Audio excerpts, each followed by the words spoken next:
When most of us hear the words teen sex offender, we think of someone violent, a rapist, preying on kids their own age or even younger. It's scary, repulsive. We don't like to think about it. We don't know what to do with it. There was a place in my career as a licensed marriage and family therapist where I had finished with a school contract and was looking for new clients in my private practice. I was sharing office space with a man who was well established in his career and who had an overflow of clients in a specific niche. This man had worked with clients in prison settings and was now working with male teen sex offenders. Was I interested?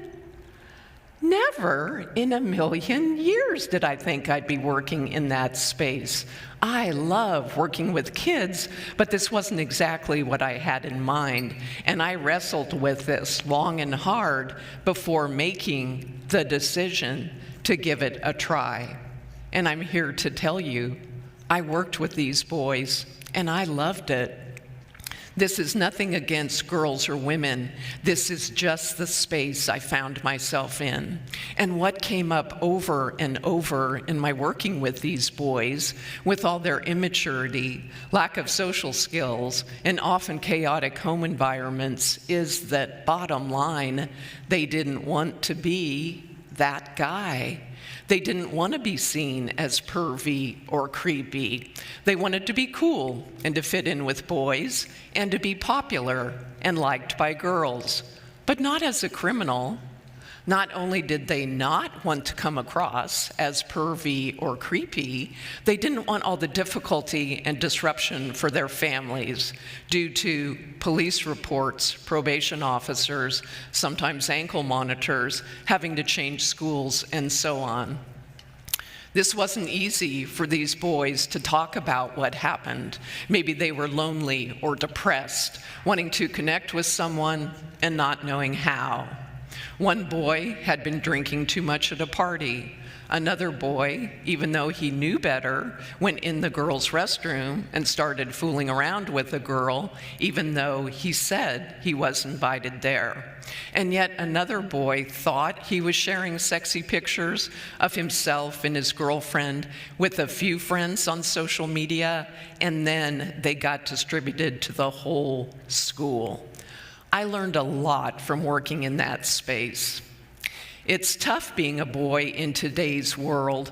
Part of the world is telling boys to be who they are, while other parts are saying, you're not man enough, you need to be something different. I have this idea I first heard about from an interview with Darnell Moore, author of No Ashes in the Fire. And although on the surface it may sound a bit vague or oversimplified, I found it to be powerful and extremely effective. And the idea is we need to let boys be kids first. Let me illustrate. A friend of mine who teaches at a dance studio told me a situation where a mom brought her little boy and little girl to dance class one day. Both kids loved it. The next week, the dad brought his kids in. The dad let his daughter dance that day, but not his son.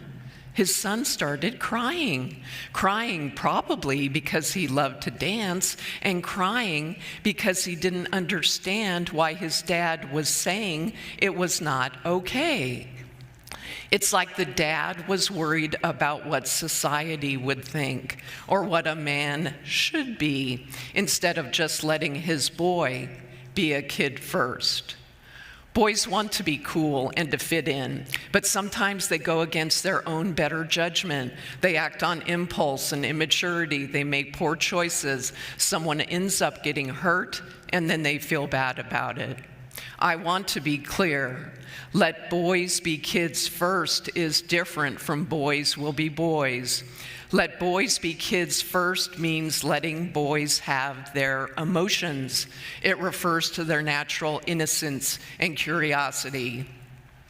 Teenage boys are curious and inexperienced, and with raging hormones, things can happen. But boys will be boys can mean boys bullying other boys or mistreating girls, somehow excusing mean and abusive behavior as being okay.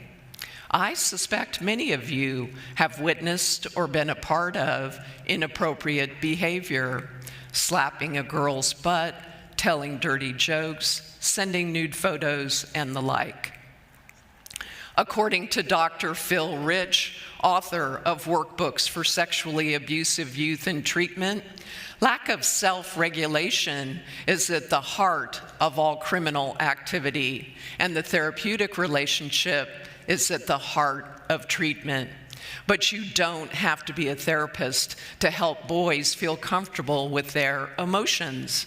I had the privilege of working with these boys, and I got to see the good in them and help them stay on a pro-social path.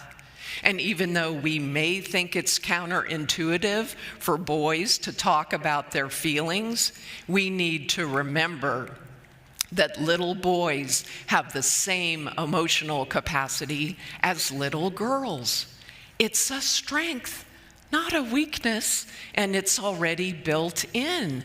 We just need to nurture what's already there. We need to let boys know it's okay to feel sad or scared and to have all their emotions, and that we're here to support them so they feel seen and heard. This will help them learn to self-soothe and self-regulate. It will also help them develop a sense of empathy for self and others. And I can tell you that after working with these boys for hourly sessions week after week, some of them had a lot to say. Boys are under the same pressures as girls are. Maybe their parents are going through a divorce, they're failing out of a class, they have dating issues, body image issues, roughhousing with other boys. And with boys, depression can often be masked by anger, so oftentimes we miss it. According to Plan International USA, a survey of 1,000 boys between the ages of 10 and 19 found that 30% of the boys said, "I feel like society expects me to suck it up and be a man when I feel sad or scared." Over 40% of the boys said, "When I'm angry, I feel like society expects me to be combative." And 50% of the boys said, "I want to learn more about the right to feel any way I want." Everyone should feel safe enough to have all their feelings. Feelings are human and normal. When I asked the boys I worked with how they felt about counseling when they first came in and then towards the end of our 8 or 9 months together, at first I'd get answers like, "Ugh, I thought it would be boring. Ugh, I thought you would lecture me. Oh man, I didn't want to come." But towards the end, I'd get answers more like, "This is really working. I should have started sooner." Or, "I really look forward to coming in and talking to you because there's this guy at school who's driving me crazy and I want to make sure I'm doing the right thing." Or as one boy said as he was leaving and taking a look at our meeting space for one last time, "This was pretty cool coming here." Counseling really can be beneficial for boys. A good therapist creates a safe space for people to be open and honest about their feelings and to face the fears that are holding them back. A good therapist also goes towards emotional pain, like a firefighter goes towards fire and a police officer goes towards gunfire. A good society should also create a safe space and be willing to heal emotional pain, not push it away, so all of us can be who we are and feel what we feel without feeling like we're put in a box. We are that society. We can do something. We can start by letting boys be kids first. When we talk down to boys, when we put them in a box, when we try to force them into some kind of rigid mold that we define as masculinity, that's when they can get into trouble. Now, most people in the world are not sex offenders, but any of us can find ourselves in a bad space if we don't know how to take care of our emotions and be who we are, and if we're not given the space to grow into the best person we can be. Clearly, we need a new boy code. We need a new mindset so we can move from the old boy code to the new boy code. And here is our blueprint I'm sharing from the Let Me Run program that clearly explains what the new boy code is. So instead of boys will be boys, boys don't cry, act like a man, we have boys will be respectful and responsible for their actions. Boys cry, and that's okay. Act like a human, be kind, and be yourself. So how can we support the new boy code? Well, we can't just brush off bad behavior with a shrug and a boys will be boys attitude. If we see a boy mistreating another boy or girl, it's up to us to step in and say, we don't treat each other that way. If a boy is crying, we should never shame or minimize his feelings. As Tony Porter, co-founder of A Call to Men, says, our daughters are allowed to be human beings. Our sons are taught to be robotic.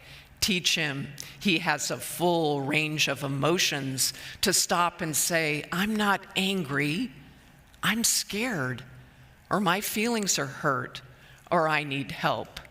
We need to focus on our boys being good human beings and not worry so much about the man box. We need to face our own fears about what society might think and realize that we can't always fix it when our boys are in distress, but we need to be there by their side so they feel connected to us and so they'll come to us in the future. We need to model kind and healthy behavior, and we also need to manage our own emotions and not take them out on our kids. And when boys can manage their emotions and feel strong and courageous in speaking their truth, we can have more young men who are confident, who actually think about what they want, feel safe in talking about it, and work towards mutually positive outcomes. And the more opportunities boys have to speak their truth, the more normalized that will become. Whether that's a safe space at school, or the Y, or boys' clubs, or at church, boys need safe spaces where they can talk about things that are stressing them out and build healthy relationships supporting one another. We in society tend to normalize things. That's how they become our truth. We've created problems that are linked to normalized beliefs from the past. We have the power to make it unacceptable to treat boys in any other way than what they are. Boys. Let's help normalize the new boy code. If the boys I worked with had managed their emotions better, they never would have had to come see me. So, with the new boy code, boys are respectful and responsible for their actions. Boys cry and have all their emotions. Boys get to act like human beings, to be kind and to be themselves. And here's how you can help boys with anger and getting stuck and being depressed. Help them name their feelings. Try to get to the feelings underneath anger, like overwhelmed, embarrassed, afraid. Know that toughness and tenderness can coexist in the same person. Teach him emotional management skills Empathy, imagining himself in the other person's shoes. Self-esteem, whether he bakes cakes or plays football, the more support you give him, the better he'll be able to handle competition and criticism. Help him communicate, not isolate, and find his safe spaces, whether that's with friends, parents, best friends' parents, coaches, or counselors. According to Dr. William Pollack, author of Real Boys' Voices, boys who are loved and nurtured do better in life, personally, professionally, and in their health. Think back to that little boy at the dance studio. Imagine him dancing. Let boys be who they are and feel what they feel. Let's let boys be kids first. Thank you.